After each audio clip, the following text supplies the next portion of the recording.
হায়াতাদ দুনিয়া ফাইন্নাল জাহিমা হিয়াল মাওয়া। যারা শুধু দুনিয়া দুনিয়া নিয়ে যারা ব্যস্ত থাকে, শুধু দুনিয়া কামাইতে চায়, গাড়ি একটা গাড়ির মালিক হয়েছে আর একটা গাড়ি মালিক হতে চায়, একটা বাড়ির মালিক হয়েছে আর একটা বাড়ির মালিক হতে চায়, একটা জমির মালিক হয়েছে আর একটা জমির মালিক হতে চায়, শুধুমাত্র দুনিয়া নিয়ে ব্যস্ত থাকে, পরকালকে ভুলে যায়, পরকালকে ভুলে যায়, শুধুমাত্র দুনিয়া নিয়ে ব্যস্ত থাকে। নামাজ রোজার কোনো খবর নাই, আল্লাহ রাসূলের কোনো খবর নাই, দুনিয়া নিয়ে শুধু যারা ব্যস্ত থাকে তাদের সম্পর্কে আল্লাহ বলেন ওয়া আতারাল হায়াতাদ দুনিয়া ফাইন্নাল জাহিমা হিয়াল মাওয়া। আল্লাহ তাআলা বলেন, এটা আমার কথা না, মহান আল্লাহ তাআলা বলছেন 30 নম্বর পারা সূরাতুন নাজিআর মধ্যে আল্লাহ বলছেন, আল্লাহ তাআলা বলেন দুনিয়া নিয়ে যারা ব্যস্ত থাকবে, আল্লাহ পাক বলেন পরকালে তাদের জন্য হয়েছে জাহান্নাম। জোরে কর নাউযুবিল্লাহ। শুধুমাত্র যারা দুনিয়া দুনিয়া করে, ফাইন্নাল জাহিমা হিয়াল মাওয়া, তাদের জন্য পরকালে জাহান্নাম ছাড়া আর কোনো উপায় নাই। আল্লাহ তাআলা বলেন, বান্দা আমি তো তোমাকে এমন কথা বলি নাই যে তুমি দুনিয়া ছাইরা শুধুমাত্র পরকাল নিয়ে ব্যস্ত থাকো। আল্লাহ তাআলা এই কথাটাই বোঝাতে চাচ্ছেন যে দুনিয়া নিয়ে তুমি এমন ভাবে ব্যস্ত হইও না যে নামাজের সময় নামাজের কোনো খবর নাই, রমজানের রোজা আসলে রোজার কোনো খবর নাই, অর্থাৎ নেক আমলের কোনো খবর নাই, শুধুমাত্র দুনিয়া নিয়ে যারা ব্যস্ত। কথা আমরা বুঝতে পারছেন? শুধুমাত্র দুনিয়া নিয়ে যারা ব্যস্ত, সংখ্যায় কম হতে পারে কিন্তু এইরকম মানুষ আছে তো বর্তমান সমাজে, আছে না? কিভাবে টাকা রুজি করব, কিভাবে আয় করা যায়, কিভাবে কি করা যায়, হাইরে দুনিয়া, ছেলে সন্তান চতুর্দিক দিয়া, বিদেশে ঢাকা ঢুকা আপরে চতুর্দিক দিয়া ছেলে সন্তান কিভাবে বড় হইব, কোন সময় বড় হইব, কখন রুজি করব, বাড়ি গাড়ির মালিক কিভাবে হইবে, এই দুনিয়া নিয়ে ফেরাসানি। তাদের কথা আল্লাহ বলছেন যে তাদের ঠিকানা হচ্ছে জাহান্নাম। দুনিয়া তো কিছু পাইল না, পরকালেও জাহান্নাম। এরপর আল্লাহ রাব্বুল আলামিন বলেন ওয়া আম্মা মান খাফা মাকামা রাব্বিহি ওয়া নাহান নাফসা আনিল হাওয়া ফাইন্নাল জান্নাতা হিয়াল মাওয়া। পক্ষান্তরে আমার যে বান্দা আমি আল্লাহকে ভয় করে যারা পরকাল ভিত্তিক দুনিয়াকে যারা সাজায়, অর্থাৎ পরকালকে ভুলে যায় না, পরকাল মাথায় আছে, নামাজের সময় নামাজ পড়ে, রোজার সময় রোজা রাখে, ভালো কাজ করে, নেক আমল করে, অর্থাৎ আল্লাহর গোলামি তার ঠিক আছে, দুনিয়াও ঠিক আছে, আল্লাহও ঠিক আছে। কথা বলছেন? দুনিয়াও ঠিক আছে, আল্লাহরও ঠিক রাখে। আল্লাহর ঠিক কি হবে? আজান হয়েছে, নামাজে চলে গেছে, আল্লাহ তার উপর সন্তুষ্ট কিনা বলে? নামাজের সময় নামাজ পড়ে, বাকি সময় দুনিয়া নিয়ে ব্যস্ত আছে, কোনো অপরাধ হবে? কোনো অপরাধ হবে? নামাজের সময় নামাজ তার ঠিক আছে, এই বান্দা বাকি সময় যদি দুনিয়া নিয়ে ব্যস্ত থাকে তাহলে কি কোনো দোষ আছে? না। আল্লাহ তাদের কথা বলছেন ওয়া আম্মা মান খাফা মাকামা রাব্বিহি ওয়া নাহান নাফসা আনিল হাওয়া। যারা পরকাল ভিত্তিক দুনিয়া অর্জন করে, অর্থাৎ পরকালকে ভুলে যায় না, পরকাল ঠিক রাইকা দুনিয়া নিয়ে ব্যস্ত থাকে, ফাইন্নাল জান্নাতা হিয়াল মাওয়া, তাদের জন্যই হচ্ছে আমার জান্নাত। আমাদেরকে দুনিয়া কি আল্লাহ একেবারে ভুলে দেওয়ার কথা বলছেন? না। এই যে আল্লাহ কি বলছেন এখানে, আমাকেও দুনিয়া ঠিক রাখে, আমি আল্লাহর গোলামিও করে, আমার ইবাদতও করে, দুনিয়া নিয়েও। কারণ দুনিয়াতে তো হারাম খাওয়া যাবে না, হারাম খাওয়া যাবে, সুদ খাওয়া যাবে না, চুরি করা যাবে না, ডাকাতি করা যাবে না, হালাল খাইতে জান্নাতে যাইতে হলে। কথা কোন ঠিক না বেঠিক? তা হালাল খাইতে হলে তো ব্যবসা বাণিজ্য করা দরকার, চাকরি করা দরকার, তারপরে আপনার যে সময় যে কাজ সামনে আছে হালাল তরিকায় কাজ করা দরকার। এই জন্য আল্লাহ বলছে তোমার কর্ম তুমি করো, যখন আমার ইবাদতের সময় হয়ে যায় তুমি তখন তোমার দোকান বন্ধ করে, ব্যবসার কাজ বন্ধ করে, তোমার কৃষি কাজ বন্ধ করে তুমি আমি আল্লাহর ইবাদতে চলে যাও, তখন দেখবা আমি আল্লাহ তোমাকে দুনিয়াও দিব, আখিরাতে দিব। কোন সুবহানাল্লাহ। এদিকে আল্লাহ কিন্তু দোয়া শিখাই দিতেছে আমাদেরকে। আল্লাহ কত মহব্বত করেন দেখেন। আল্লাহ দুনিয়া এবং আখিরাতে শান্তি পাওয়ার জন্য আল্লাহ নিজে আমাদেরকে দোয়া শিখাই দিয়েছেন।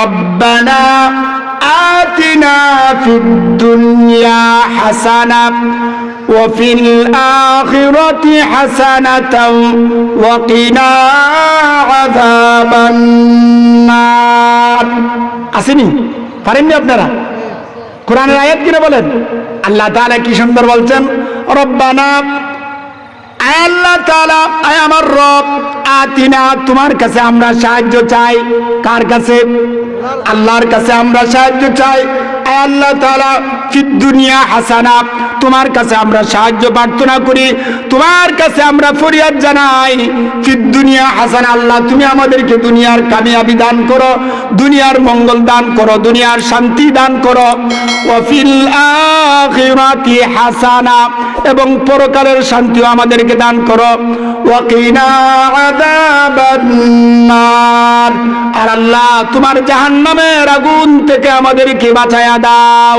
আল্লাহ দোয়া শিখাই দিয়েছেন রব্বানা আতিনা আয় আল্লাহ তোমার কাছে আমি সাহায্য চাই আল্লাহ কিন্তু কোরআনে শিখাই দিয়েছেন এখন সমাজে বহু মানুষ আছে আল্লাহর কাছে চায় না গায়রুল্লাহর কাছে চায় আসেনি এরকম মানুষ বিভিন্ন জায়গায় মাজারে দৌড়ায় চলে যায় নাউজুবিল্লাহ বলেন এইরকম মানুষের সমাজে আছে আল্লাহর কাছে চায় না বিপদে পড়ছে অমুক মাজারে তমুক মাজারে মান্নত করে ফেলে আমি একটা ছাগল দিলাম গুরু দিলাম আল্লাহ যদি আমাকে বাঁচাও তোমার ইমুক বাবার দরবারে আমি একটা ছাগল দেব নাউজুবিল্লাহ পড়েন আল্লাহ তাআলা সবচেয়ে বেশি কষ্ট পান যখন বান্দা আল্লাহ ছাড়া অন্য কারো কাছে সাহায্য চায় সবচেয়ে বেশি কষ্ট পান আল্লাহ আল্লাহ বলে বান্দারে তুই দুনিয়াতে আসার আগে তুই যখন তোর মায়ের গর্ভে ছিলে ওই সময় তোর বাবা হয়েছিল ঠিক না ঠিক ওই সময় কে তোমাকে তোমার মায়ের গর্ভে 10 মাস 10 দিন কে তোমাকে লালন পালন করেছিল কে তোমাকে তোমার মায়ের গর্ভের ভিতরে তোমার খাবারের ব্যবস্থা কে করেছিল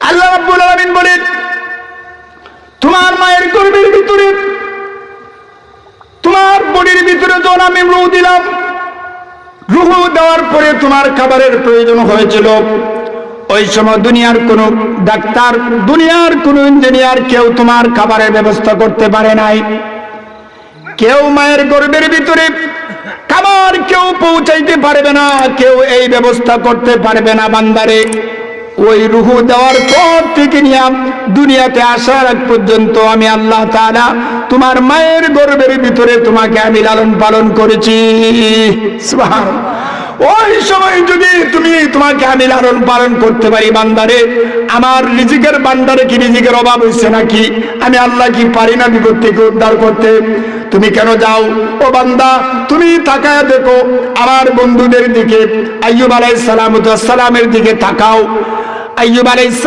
সালাম তিনি একজন নবী ছিলেন যেরকম ঠিক না ঠিক ওই নবীর কোনো গুনাহ ছিল না আমি আগেই বলছি কোন নবীর কোনো গুনাহ আইয়ুব আলাইহিস সালাম সমস্ত শরীরে পোকা ধরেছে পোকা এমন ভাবে ধরেছে ওনার শরীর পচে গিয়েছে শরীরের মধ্যে দুর্গন্ধ শুরু হয়ে গেল বাড়ির লোকজন তাড়া দিয়েছে ওনার দুর্গন্ধ আর সহ্য করতে পারে না ওনাকে বন জঙ্গলে ফেলে দিয়ে আসছে আইয়ুব আলাইহিস সালাম আল্লাহ তাআলার একজন প্রিয় বান্দা একজন নবী হওয়া সত্ত্বেও আল্লাহ তাআলা তার কাছ থেকে ঈমানের পরীক্ষা নিয়েছেন যেরকম ঠিক না ঠিক কিসের পরীক্ষা ঈমানের পরীক্ষা নিয়েছেন আইয়ুব আলাইহিস সালাম তাকে জঙ্গলে ফেলে দিয়ে আসলো আর ওইদিকে আল্লাহ তাআলার কাছে আইয়ুব আলাইহিস সালাম বলেন ওগো আল্লাহ আমাকে তুমি রোগ দিয়েছো আমি রোগাক্রান্ত হয়েছি আমি তোমাকে কোনো নালিশ করি নাই তোমার কাছে আমি কোনো ফরিয়াদ জানাই নাই আয় আল্লাহ তুমি আমাকে রোগ দিয়েছো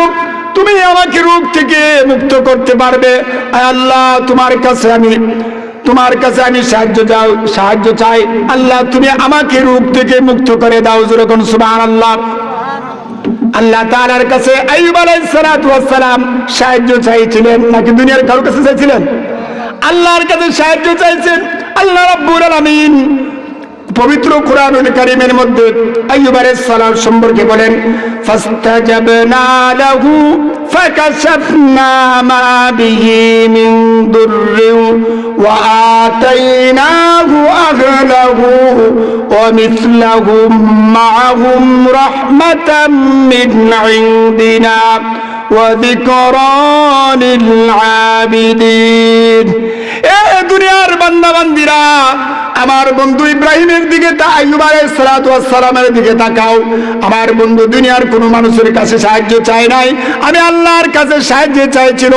আল্লাহ তাআলা বলেন, আমার বন্ধু ইব্রাহিম, তুমি তোমার পরীক্ষায় তুমি পাস করেছো, কোন সুবহানাল্লাহ। আইয়ুব আলাইহিস সালাতু ওয়াস সালামের উপরে আল্লাহ তাআলা সন্তুষ্ট হইয়া উনাকে রূপ থেকে মুক্ত করে পরিপূর্ণ সুস্থতা দান করে আবার উনার বাড়ির মধ্যে আবার উনাকে ফিরাইয়া দিয়েছেন, সুবহানাল্লাহ। তাহলে আমরা আল্লাহর কাছে কেন সাহায্য চাইব? আল্লাহ সূরাতুল ফাতিহা বলেন, ইয়্যাকা না'বুদু ওয়া ইয়্যাকা নাস্তাঈন। আমরা কি বলি? আল্লাহ, আমরা তোমার ইবাদত করি, আবার তোমার কাছে সাহায্য চাই। সুতরাং আল্লাহ ছাড়া যত বিপদে পড়বেন, যত বড় মুসিবত আসুক, আমি গুনাহগার মানুষ, আমি একজন কোরআন পড়নেও না তো, কোরআন জানলেও না তো, মিথ্যা বলি নাই। আমি আল্লাহকে সাক্ষী রেখে বলছি, আপনাদের সাক্ষী রেখে বলছি, আমি নিজে প্রমাণ, উলামায়ে কেরাম প্রমাণ আছে। জিজ্ঞাসা দেখেন, যারা আল্লাহর উপরে ভরসা রাখবে সমস্ত বিপদ আপদে, আল্লাহ বলেন আমি আল্লাহই তাকে বিপদ থেকে মুসিবত থেকে উদ্ধার করার জন্য আমি আল্লাহই যথেষ্ট হইয়া যাই, সুবহানাল্লাহ। এজন্য এইরকম ঈমান নিয়ে থাকবেন, দেখবেন যে একটু সময় লাগতে পারে, অবশ্যই আপনাকে আল্লাহ উদ্ধার করবে। এরকম ইতিহাস কোরআনে বহুত আছে, হুজুরকে নিয়ে বয়ান করা আমার বেয়াদবি হবে। সুতরাং আল্লাহ তাআলা যেন আমাদেরকে আমাদের ঈমানকে যেন মজবুত করে। ঈমান কিন্তু সবচাইতে দামি জিনিস। ঈমান কিন্তু মানুষ বর্তমান ঈমান হারা হয়ে যেতেছে, ঠিক না ঠিক? যত দিন বাড়তেছে মানুষের ঈমানের পাওয়ার কমতেছে, কথা কোন ঠিক না ঠিক? আমি ওই দিকে যাব না। যত দিন বাড়তেছে দেখতেন লক্ষ্য করে, মনে মনে ঘুমায় ঘুমায় চিন্তা করেন যে কি কি কারণে বর্তমান সময়ে আমাদের ঈমানগুলি কমতেছে। আমি এই আলোচনা করব না, কিন্তু ঈমানদারে ঠিক রাখবেন। যদিও আপনি মরে যান, যদিও আপনাকে মেরে ফেলে, আপনি ওই যে বলছিলাম বিনা হিসাবে আপনাকে আল্লাহ তাআলা শহীদের মর্যাদা দিয়ে জান্নাত দিয়ে দিবেন। আল্লাহ তাআলা যেন আমি গুনাহগারের এই সংক্ষিপ্ত আলোচনাটুকু আমাদের সকলকে আমল করার তৌফিক দান করেন। ওয়া আখিরু দাওয়ানা আলহামদুলিল্লাহি রাব্বিল আলামিন।